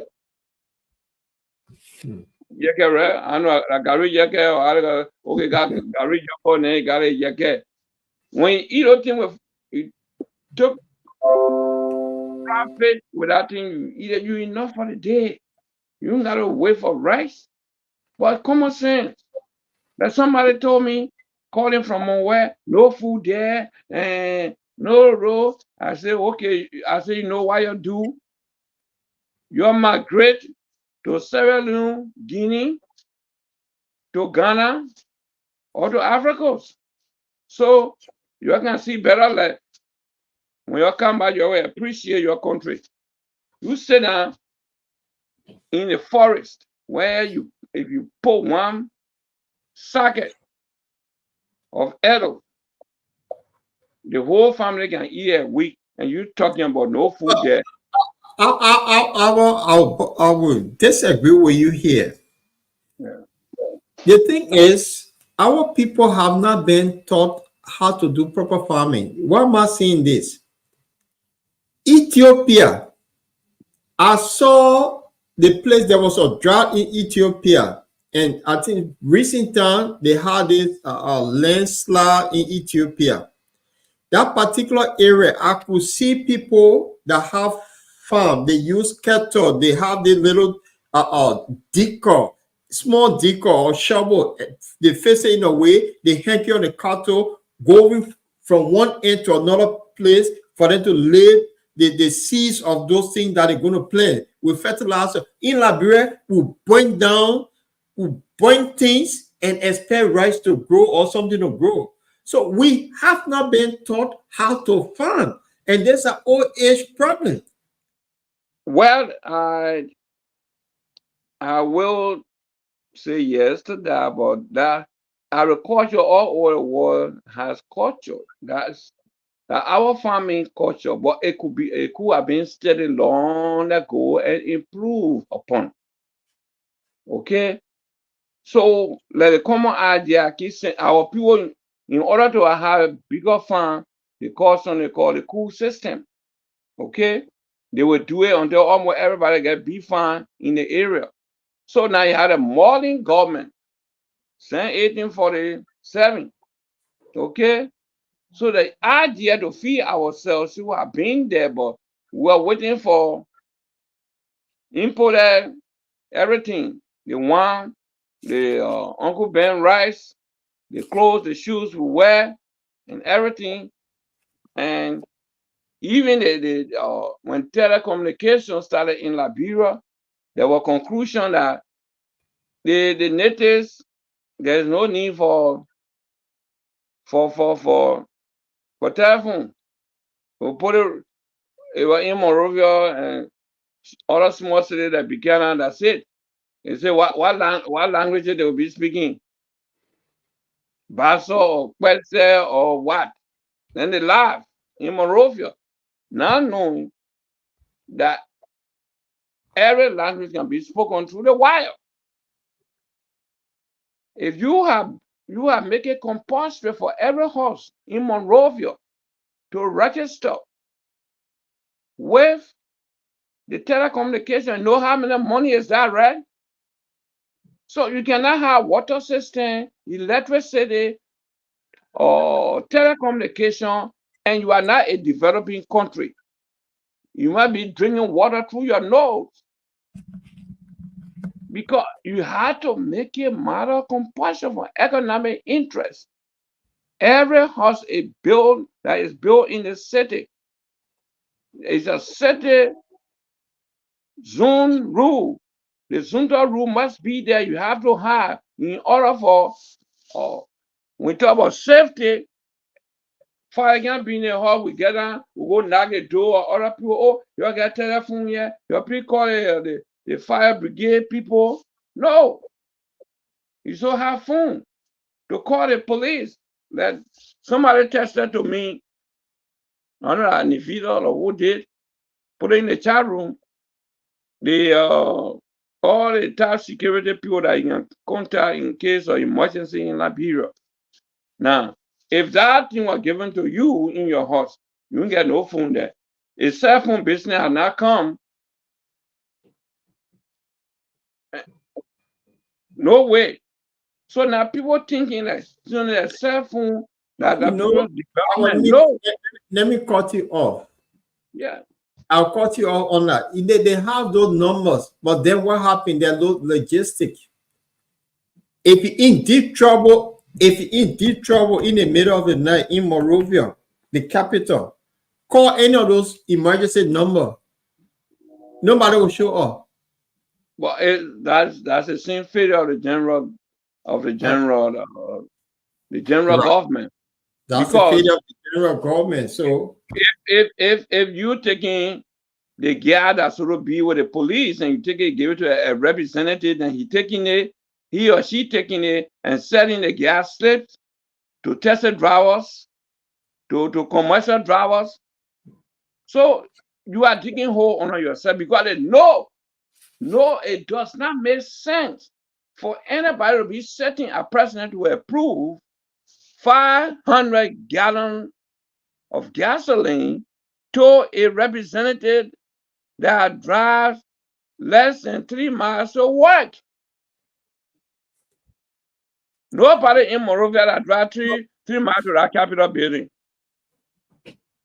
If you do you need 500 gallons of gasoline? Let's say you burn 5 gallons every day. Okay, let's say you live in Doison, I think at the father place then, or you live in Habel. A gallon takes you from Habel and brings you to Monrovia of gas. One can carry you back. But let's agree. All of them live in Habel. So we get them 10 gallons every day. They don't work 30 days a month. But we agree. We give it to them for 30 days. 10 times 30 at 300. So you got 200. Yes? A hypothetical kid, I put it that way. But nobody lives far away 3 miles. They work for 20 or less than 20 days a month. Okay? They get session every Tuesday and what? Thursday or Friday. Okay. So every week are 2 days, right? 2 official days. Yeah. And okay. give them vehicle for 2 days. Yeah, you give them vehicle. But check now, if you apply the liquor gas that you are consuming, let's say they were using 5 gallons per day. So every week at 10 gallons, 4 weeks, let's put it 4 weeks. 4 down 10 are 40. So it can't even reach to 100 gallons of gasoline before you turn about 500. So you see, when I say something with Liberia, the country called Liberia, we Liberians, we're not normal people. Because normal people can think normal way, but we Liberia, we're not normal people. The population of our country, that everybody in our country is supposed to be like, oh, happy. But because we're not normal, we do the unusual thing. How on earth that you pay 103%? They seize everything. and then the rest of the people crying. What is the common sense in place for those 103 persons? Where is the common sense? Some of them were living in zinc houses before they were elected, but then after 3 months, they were able to go to Dwa Zone to build mansion. And they want vehicle that they never rode before in their life. We're not normal people in Liberia. No normal person will think, if you're normal, you think normal way. That's what I'm saying. The country, we Liberia, we're not normal people. That's why we keep electing people to do the wrong thing. If we're normal, we'll do the right thing. I'm being honest. We are not normal. So, that expression could be correct and not correct. But yeah, what happens? The people that kept the country illiterate succeeded in the criminal game. And other people who came and fought and saw it, they took it to be good. And they always in the majority to do it. Like one single person go in parliament. Look at a young man, Yeke Kolba. Now, everybody knows he's a foolish man. He's this and that. Because he is over frustrated. His hope that he has in people when they come into power. So that's why he behaves the way he behaves. You know, he get over frustrated. You would say that somebody get it, that person does the same thing that the other person was doing. Okay? Why a whole country will sit down, they say they put a ministry of planning on fund ministry, but they got a section there. It's only those people that sort of determine as per the economic standard, the living standard, put the living standard of that country to decide what should be the president's salary. Okay? They work it out, and the draft document goes to the House. But instead for the House to draft its own salary structure, it's not law. It's not law. Making salary structure is not law. So yeah, we find ourselves in a problem. So only a man with vision, a revolutionary leader, will say, my administration will not pay any salary until we go to the drawing board. And I said the country will be at a standstill. They don't try to impinge you. They will know the action that the Liberian people will take. And you put the economists of Liberia together to determine what should be the salary of the president. What should be the salary of a policeman? But comrade, you validated my point I'm making. In a normal country, that's what it would do. Because Liberia is not a normal country, so nothing will go right until Liberia becomes normal, things will be right. The country is not a normal country. When we say the people, if we put the entire population there, then that's where the question comes. Because, yeah, the illiteracy rate of that nation, the lack of necessity, no road, no this and that. In fact, if you went some part of Liberia, they even know the president name. So you keep validating my point here. I gave a name. I gave 2 names on the program tonight. Yeah. I said Titi Glepo, Tama Taylor. Yes. I just called people that because they were well known. Your people never sat in classroom. No. Where is the common sense in Liberia that our people today didn't get common sense?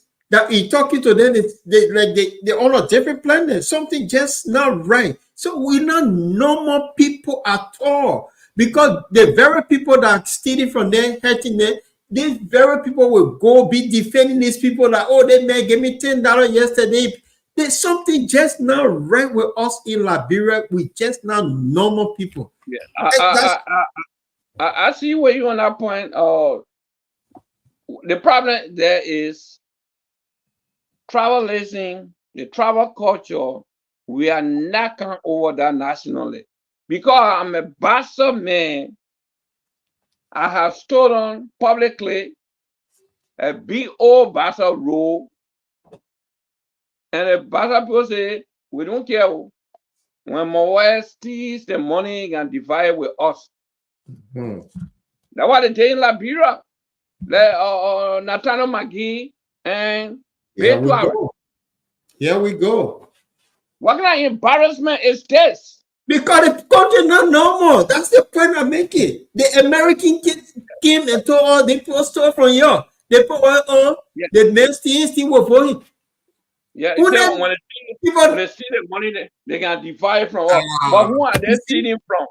See, the people we not normal. That's what I keep saying. Until we become normal, Liberia will go straight. This is exactly the point. It's like you build a shop and you put your son there or your daughter. That's the only place you know your daughter or your son to be working, right? Then your son comes in the yard, say, Papa, I just want to lay in the family yard. You rest out the fence. He bought an big old spot and he built a mansion there. But the only place your son working is in the shop. So are you wondering where he getting the money from? Or you go low, he bring you gifts. He bring you 10,000 and say, Papa, there's some here for you. But then when you go check the report from the shop, it worth nothing. So are you thinking where your son or your daughter is getting the money from? So that Liberia right there. Yeah. Because of travelism, we said no. Yeah. He said no, the man stole the money. That's why if you listen to Professor PLO, says in Africa, people from the villages send their children to the capital. And he mentioned the need of Nigeria directly in that illustration. But it's all over. Yeah. Betuare came from a village in River. He stole all the money, and according to people, he went in that very town that he coming from and bought zinc for everybody. Yeah. So now that village is against the interest of the Republic of Liberia. And where is the law? But this is the Liberian law. Under the Liberian law, everybody in that village should be in court. That young man should be in jail. Okay? Because when the ordinary person steals from waterside, yeah, and he brought it to you, and you bought it, when they arrest him, so when you give it to say, oh, I sold it to Mr. Chorope. Oh, they are police coming out to handle you. Because you're not house member. You're not authorized to steal. Okay? You're not in government. You're not authorized to steal. So they come out to handle you. So they can you keep validating my point. We're not normal. We are not normal people in Liberia. The country that are normal, they just going far away. But in Liberia, we're not normal. And we can argue senselessly for something that is wrong. Look what happened in this election. I'll be honest here. We all know the old man, he served his time. He's not at that age. We get it, we're going to be pensioner. We don't have that energy. They knew that the old man don't have the time. But the Liberian, because we're not normal, we argue and say, yeah, he will be the Tobo. When Tobo told, how old was Tobo? Tobo not in his 90s. No, Tobo was a young man. Then you take an old man, 50 something. Yeah. Then you take an old man who could have born Tobo 3 times and say, oh, he'll be the Tobo. Tobo was a visionary and he was in a prime. You take old men that already served. He became minister when he did on the ministry that we saw say, oh, this is the good work. Only one person in my lifetime that can remember this something in Liberia. I will remember in recent time that the woman they call Mary Brewer. You will always hear say when Mary Brewer are passed for division, this is what we got. When Mary Brewer went to City Hall, this is what she did. But you cannot hear that say when Joseph Newman Barker was our Minister of Agriculture, this is a legacy. It's not there. Liberian knew they put it there because the country we are not normal people. That's the fact. We're not normal. Yeah, people are there. They are bring by the river say issue. Talk that old man from Morovia under the ring. Under the ring, took the president, that elderly man of our nation, to go to dedicate a little building, a $1 million building. That administration got nothing to do with it. Chief Justice who initiated that construction or project is in office. And now as a Chief Justice of the Republic of Liberia, when she was an associate justice, when she began to negotiate, and she in power, why she can't go and dedicate a building? You want to say that the president built it. So again, when you use the word we're not normal, that's it there. Yeah, we're not normal. On that note, we've been here for the 2 hours, man. We meant to leave from here. Everything we spent additional 30 minutes. So on the discussion, Comrade, it was good to have you. And we're back here on Tuesday. We should have a guest on Tuesday, but we'll let everybody know. This is the Bottom Line Liberia. We call it the Bottom Line Discussion. You can find us on YouTube, on Instagram, Facebook, or what we call is something we call Twitter now. It's called X. You find on X.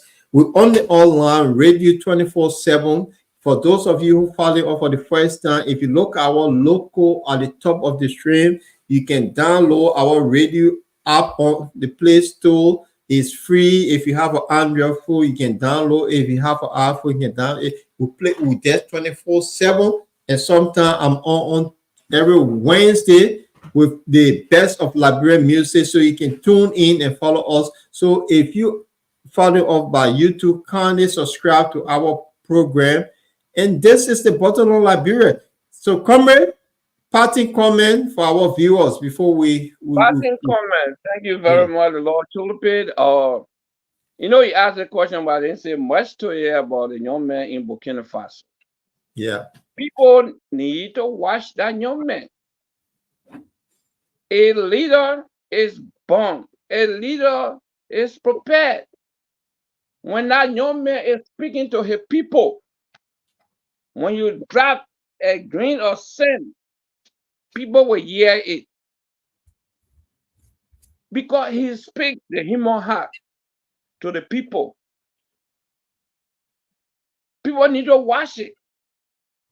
And guess what? One of the most radical persons in that country that have been fighting, like somebody that put it our way, like our Port or Tipotec, who have been calling for justice, economic justice, political justice. That's a guy, the man made prime minister. So that nation is set for change. But in Liberia, you know what they will tell you? Oh, that man, that common nation, when you put in there, oh, the other country will not deal with you. The other country will not work with you. But they've been working with us since 1847. Where are we? So, I just want to take the time to say thank you to our listener. This is the Bottom Line Liberia. We discuss our country at heart. No fear. But we need to put our general efforts together from home and from abroad to change the trajectory of our nation. God did not make us to be a suffering people. Okay? And then I saw one pool that says one of the hard-working people in Africa, the Liberians. Amen. The pool says one of the hard-working group of people in Africa. Liberians are hard-working. They were on Facebook. So if we have leaders, our nation will show them rise. Good night. Good night. Okay. Good night, comrade. And to our viewer, I would like to leave you with a beautiful song. And we'll see you here on Tuesday. Have a pleasant weekend. Boy.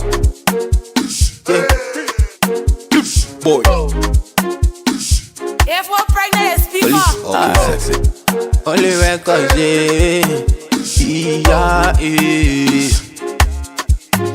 Now you bad liquor on a tell what you want you to don't can show yourself.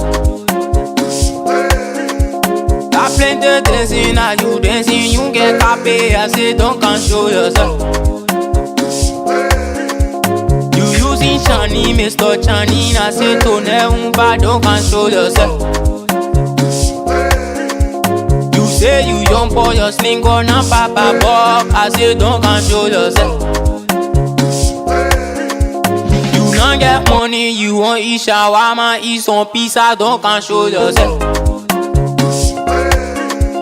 I using sense on you, using sense on your own Chani, don't can show yourself. Your Nina Kebe, you go or you say your Nina Sarah, don't can show yourself. Got too much bluffing, are you bluffing? You get nothing, I say don't can show yourself.